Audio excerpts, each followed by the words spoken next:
Good morning, all of you. Today we will discuss the beautiful poem of your lesson, and this is the last poem of your lesson, The Village Song, composed by Sarojini Naidu. The Village Song is related to a village situations.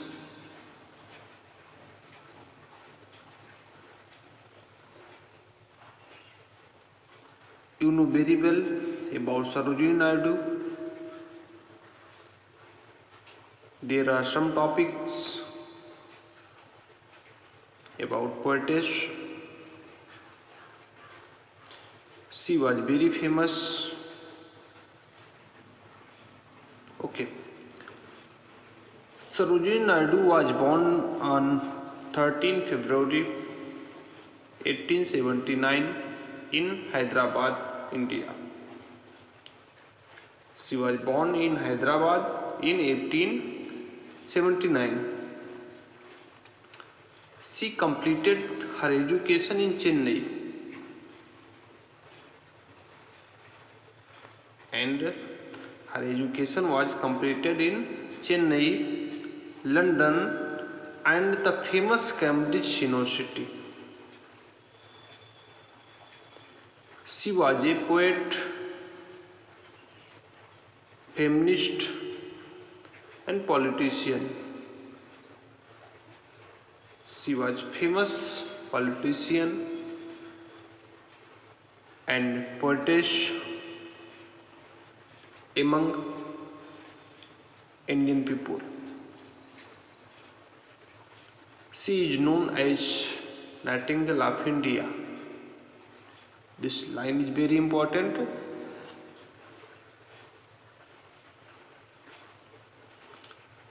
She is known as Nightingale of India.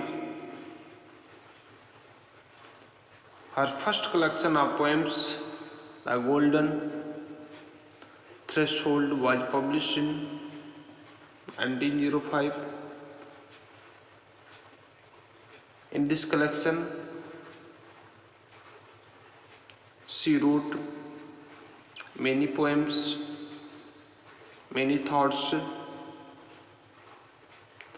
and nearly all poems were related to present time condition.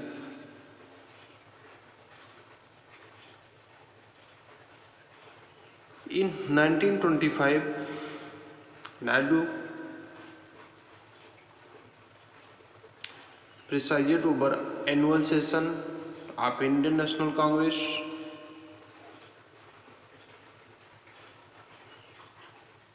And she died on 2nd March 1949 at the age of 70 in Lucknow, UP.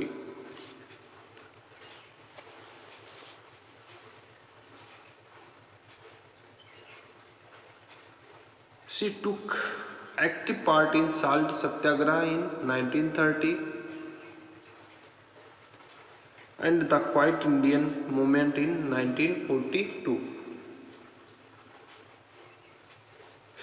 On 15 August 1947, she became the first governor of UP.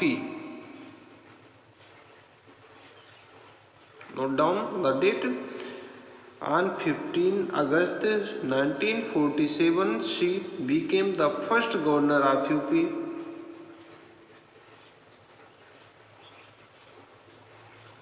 She was an active politician.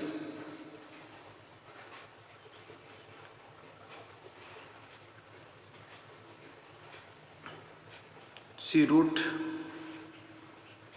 many poems.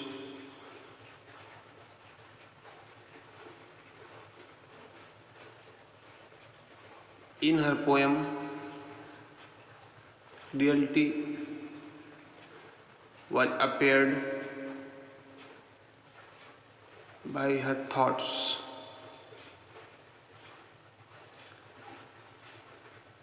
In this poem, the Village Song, she describes about a dialogue between an Indian mother and a daughter.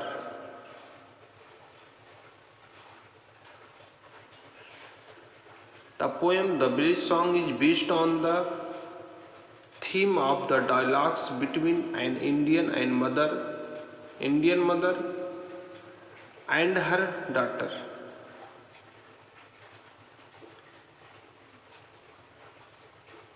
इस कविता में जो उन्होंने express किया है, जो सरोजिनी नायडू ने प्रकृति अपने फीलिंग्स को व्यक्त किया है,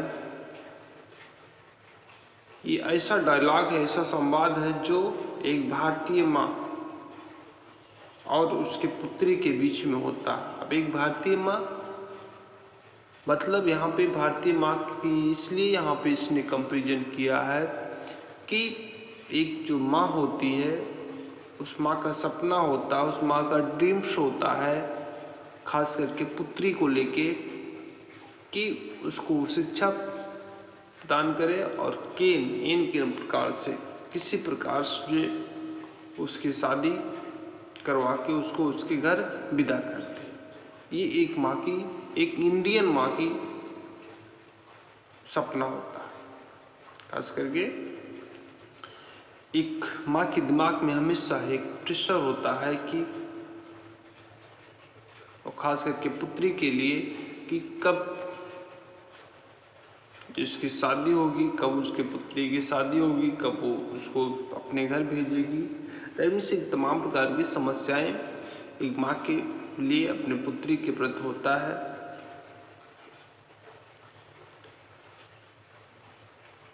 लेकिन इस कविता में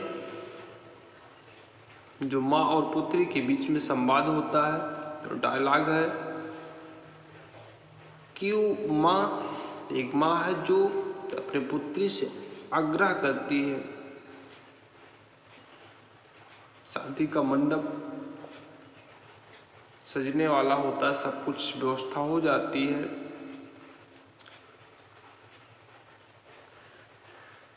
और अपनी पुत्री से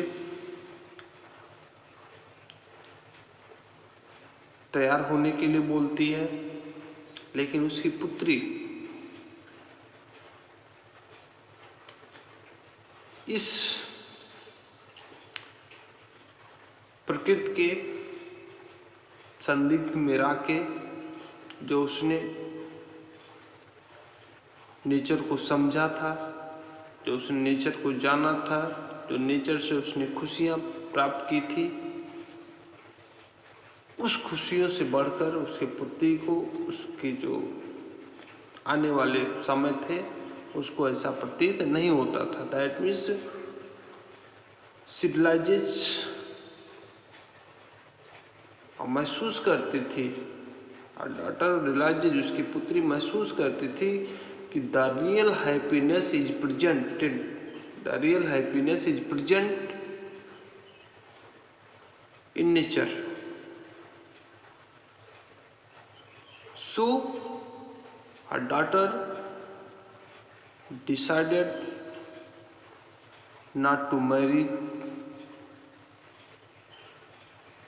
in any partner। इसलिए उसकी जो पुत्री होती है डिसाइड करती है कि वो किसी से शादी नहीं करेंगे। She want to live in nature, वो नेचर में रहना चाहती, प्रकृति में रहना चाहती है। She want to live herself in free condition, और फ्री कंडीशन में रहना चाहती है, वो शादी के बंधन में नहीं बंधना चाहती है। तो इस डायलॉग में, इस कविता में ये समझाया गया, ये सरोजिनी नायडू ने दिखाया है कि एक माँ अपनी पुत्री से आग्रह करती है शादी के लिए, तैयार होने के लिए, बट उसकी पुत्री उसको रिफ्यूज कर देती है, मना कर देती है, शादी को करने से इनकार कर देती है। तो दोनों के बीच में जो डायलॉग है उस चीज़ को यहाँ पे दिखाने की कोशिश किया गया। The poem is a dialogue between mother and daughter.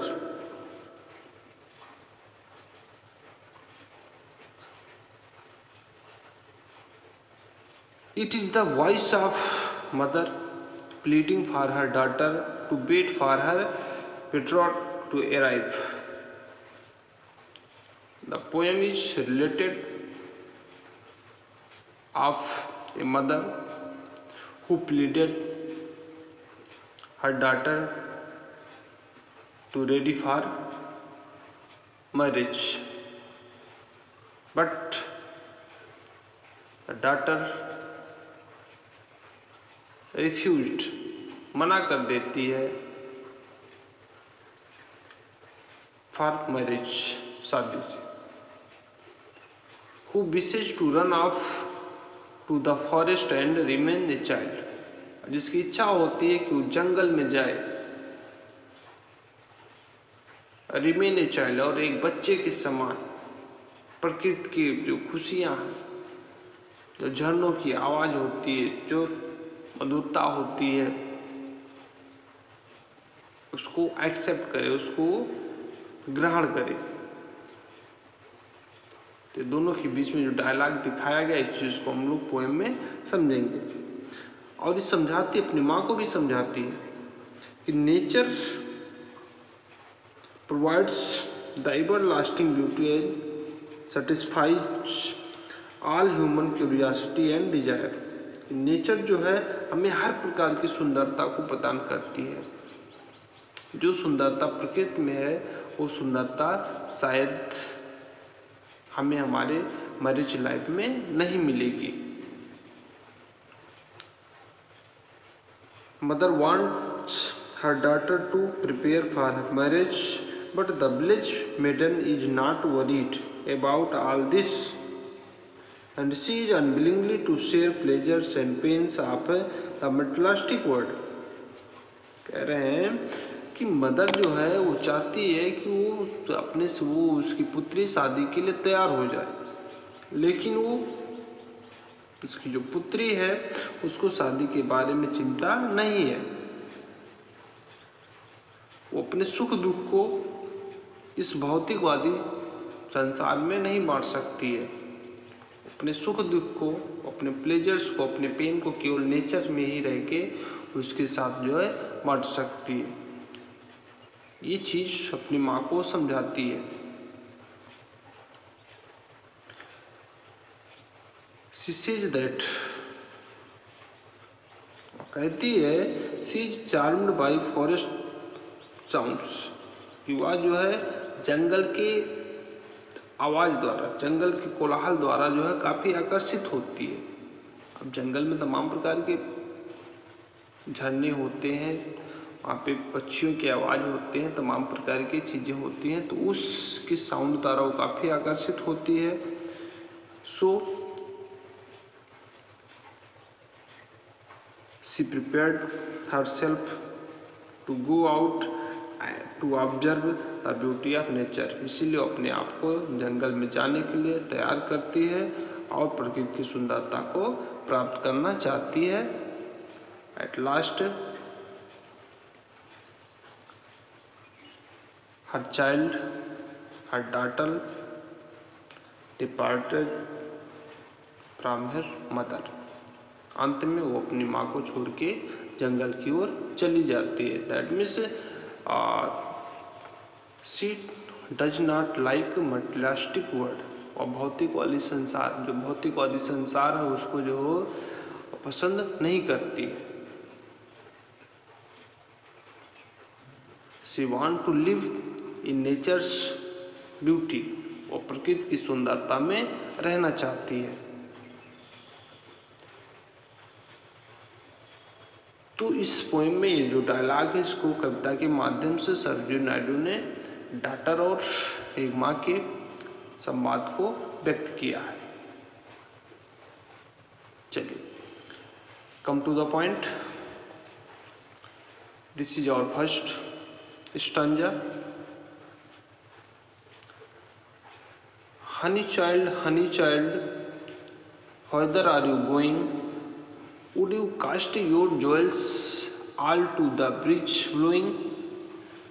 Would you leave the mother who on golden grain has fed you?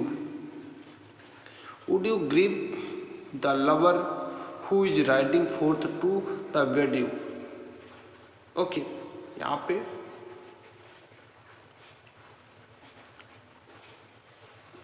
a mother try to console her daughter and she address her daughter as honey child.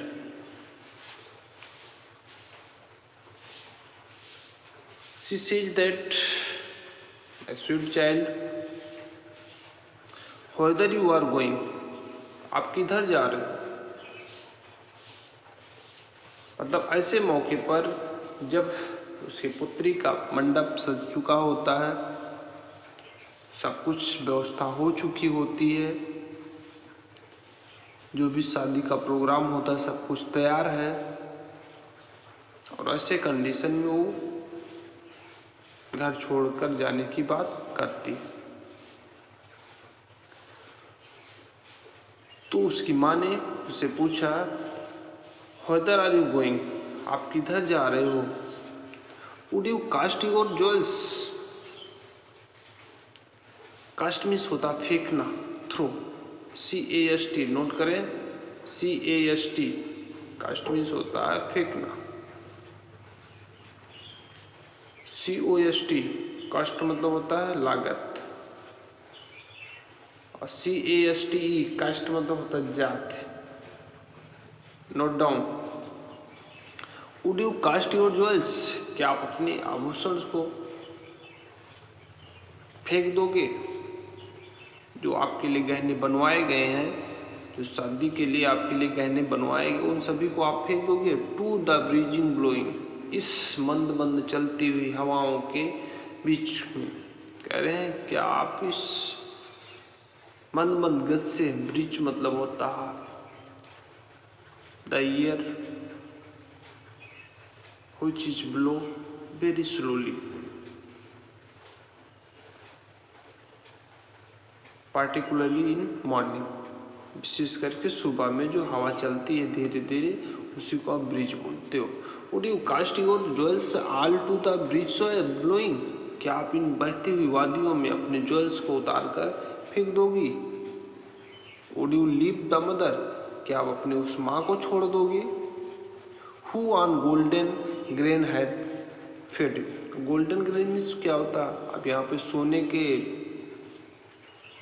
Grain मतलब यहाँ पे भोजन की बात कर रहा है। अब सोने की भोजन मतलब यहाँ पे गुड फूड्स की बात कर रहा है, ठीक है। यहाँ पे गुड फूड, अच्छे अच्छे भोजन, अच्छे अच्छे पकवान से संबंधित है। Would you leave the mother? क्या आप उस माँ को छोड़ के चली जाओगे? Who on golden grain has fed you? जो तुमको अच्छे अच्छे भोजन अभी तक खिलाए। Would you grieve the lover? क्या आप उस लवर्स को, उस प्रेमी को दुखी करोगे? ग्रीव मीन्स होता है दुखी करना, सारो होता है, ग्रेस होता है दुख देना।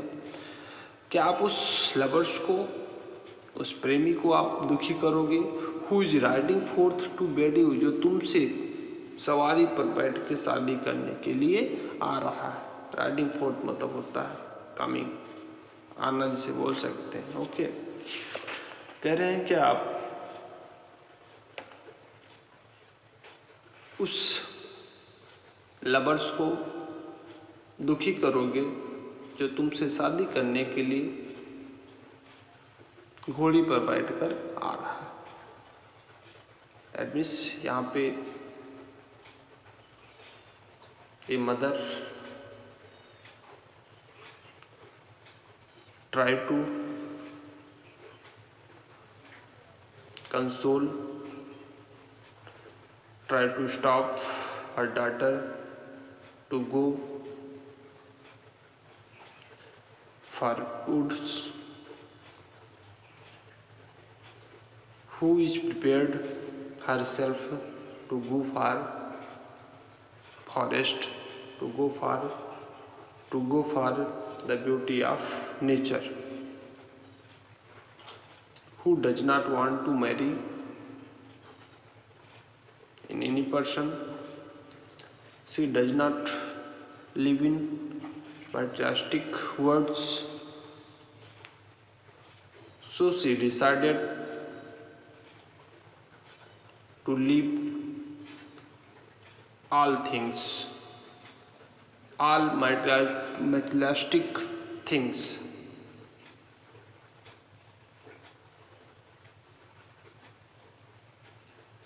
Okay.